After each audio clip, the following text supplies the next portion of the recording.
সুলতানা। দায়া খাতুন, বেগম সুলতানা কোনো আদেশ দিয়েছেন? শেখুল ইসলাম ইবনি কেমাল এফেন্দি পবিত্র কাবায় জাকাতের ব্যাপারে পত্র দ্বারা উত্তর পাঠিয়েছেন। তাই নাকি? কি লিখেছেন পড়ুন জলদি।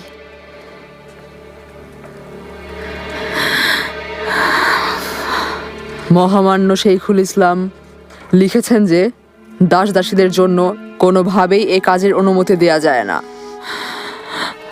এর মানে কি? একজন দাসী হয়ে মক্কা মদিনায় জাকাত দেওয়ার অনুমতি নেই, গ্রহণ করা হবে না। বেগম সুলতানা আগে থেকেই জানতেন এই উত্তরই আসবে, তাই না? জেনেই আমাকে দিয়ে চিঠি লিখিয়েছেন।